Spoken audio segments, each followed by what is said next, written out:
Hello tout le monde! Alors aujourd'hui je vous retrouve pour une vidéo un petit peu spéciale sur ma chaîne, donc je comprendrai que ça n'intéresse pas tout le monde. Donc pour celles que ça n'intéresse pas, je vous invite à quitter la vidéo et sinon on se retrouve mercredi avec une nouvelle vidéo planeur. Donc aujourd'hui une vidéo pour vous faire une comparaison entre l'imprimante Polaroid LG et mon Instax Mini 8.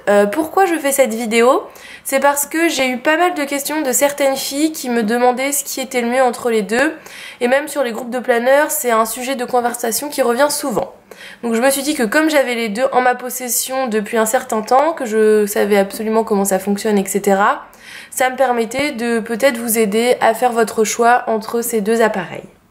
Donc tout d'abord, je vais commencer par l'Instax Mini 8.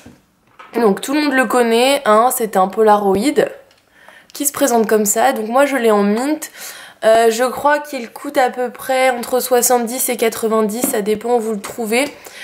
Donc cet appareil, comme son nom l'indique, c'est un Polaroid, donc il vous permet de faire des petites photos au format Polaroid. Je vais vous montrer un exemple. Hop, donc des petites photos comme ceci, et qui sont prises donc sur le vif. C'est un peu la différence entre ces deux appareils.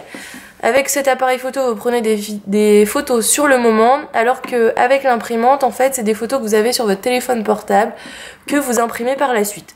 Donc déjà, c'est pas du tout le même côté au niveau de la photographie.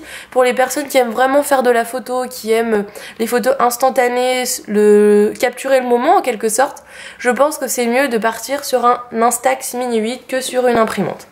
Après, ça dépend vraiment de ce que vous voulez faire avec vos photos. Donc voilà.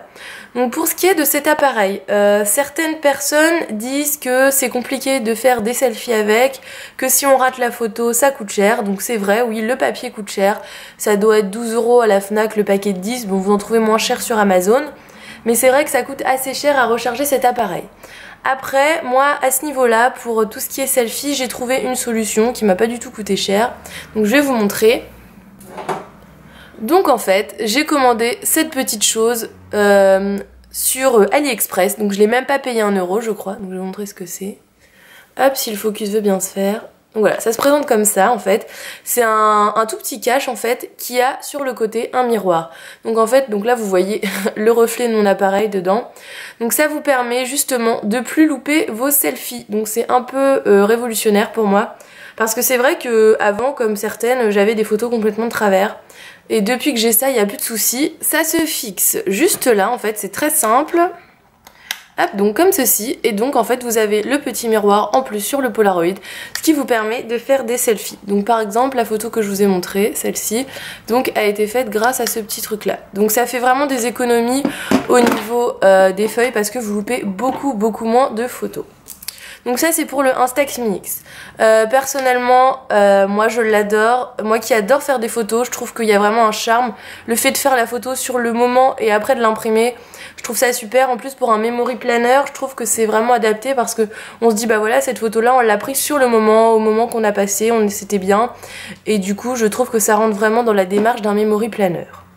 Après, je vais passer à cette petite chose, donc c'est l'imprimante. Donc moi j'ai une LG. Tout simplement pourquoi la LG et pas la Fujifilm, parce que les papiers à l'intérieur de la LG, faut le savoir, coûtent beaucoup moins cher que pour la Fujifilm. Donc au niveau de la qualité, le vendeur m'a dit que c'était exactement la même chose, c'est juste qu'après c'est économique au niveau du papier. Donc après à vous de voir si vous cherchez vraiment la marque ou si vous voulez faire des économies. Moi personnellement je trouve qu'elle fonctionne très bien, donc j'ai pas de souci avec. Donc comment ça fonctionne? Je vais vous montrer rapidement. Donc vous avez une application à télécharger sur votre mobile, donc qui est Pocket Photo, donc qui est là, je vais vous montrer rapidement. Donc vous choisissez la photo que vous voulez faire, donc bah moi je vais reprendre la même que tout à l'heure. Donc vous avez votre photo et en fait après vous pouvez faire un tas de réglages inimaginables. Donc hop. Donc en fait le format Polaroid n'est pas prédestiné, donc en fait c'est vous après, en rétrécissant ou en agrandissant, qui faites votre format Polaroid. Vous pouvez faire des photos sur le côté comme vous voulez, vous la mettez où vous voulez sur la feuille. Donc vous pouvez faire des montages, etc. Donc par exemple là on fait une photo à peu près Polaroid. Hein. Déjà je vais pas l'imprimer, j'ai déjà imprimé. Hop, vous avez un tas de filtres. Donc ça peut être sympa pour celles qui ont un thème dans leur memory planner. Vous pouvez mettre en noir et blanc, etc. Donc ça c'est vraiment cool. Et vous pouvez aussi écrire à ce niveau-là une phrase, un mot, quelque chose. Donc une fois que vous avez fini, après vous pouvez imprimer et la photo sort dans l'imprimante. Donc j'ai trouvé pas mal de vous faire une comparaison du résultat que donne chaque appareil. Donc tout à l'heure je vous ai montré la photo qui est sortie de mon Polaroid et on a fait la même mais avec l'imprimante. Donc vous allez constater directement, on va pas se le cacher, que la qualité est vraiment meilleure avec l'imprimante. Après je pense que ça dépend du téléphone que vous avez, parce que là c'est un iPhone, donc la qualité est quand même assez élevée, donc il faut je pense un téléphone avec une bonne qualité photo.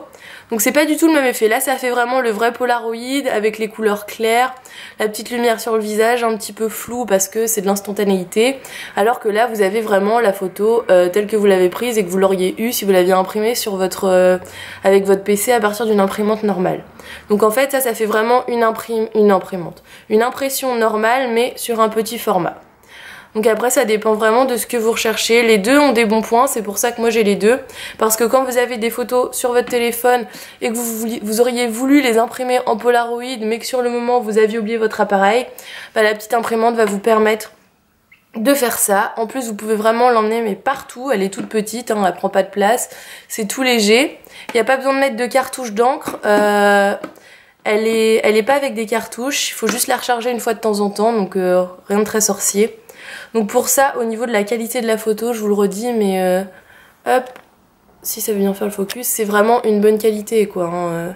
La photo est pas floue, la lumière est bonne, etc. Alors que là, on retrouve plus le côté Polaroid, c'est pas du tout la même lumière. Donc après ça dépend de vos besoins et de vos envies aussi. Moi je sais que j'utilise les deux pour mettre dans mon memory planner, donc moi ça me dérange pas d'allier les deux.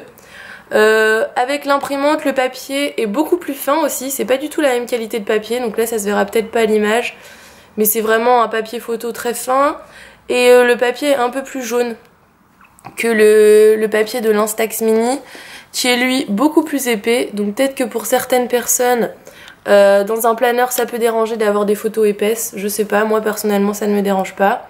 Mais par contre là vous avez vraiment la photo qui sort au format original Polaroid et le papier est vraiment très blanc, donc j'ai envie de vous dire les deux ont leurs défauts, les deux ont leur qualité.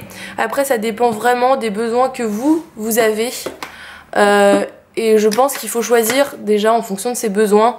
Ça sert peut-être à rien d'avoir les deux. Ça dépend si vous faites vraiment beaucoup de photos ou pas, mais je pense qu'il faut vraiment choisir en fonction de ce que vous avez besoin vous. Après niveau prix c'est à peu près kiff-kiff, hein, on va pas se le cacher. Ce sont des choses qui coûtent assez cher, mais c'est des petits objets sympas, surtout quand on fait des planeurs, des memory planners, ou même du scrapbooking, hein. Pour faire du scrapbooking c'est génial, hein, de scraper des photos Polaroid, moi je trouve ça super. Donc voilà un peu, je pense que j'ai fait le tour. Si vous avez d'autres questions, il n'y a pas de souci, vous me les posez en commentaire dans la barre d'infos et j'y répondrai avec grand plaisir si j'ai la réponse. Donc moi je vais vous laisser pour cette petite vidéo un peu originale qui sort de ce que je fais d'habitude sur ma chaîne. Mais je trouvais ça bien de peut-être pouvoir en aider certaines dans leur choix. C'est aussi ça YouTube, c'est du partage et donc quand on peut donner des petits conseils, c'est bon de le faire. Donc en attendant, je vous fais des gros bisous, je vous souhaite de passer une très bonne semaine et on se retrouve mercredi pour une vidéo habituelle planeur. Je vous fais des gros bisous, bisous, bye bye.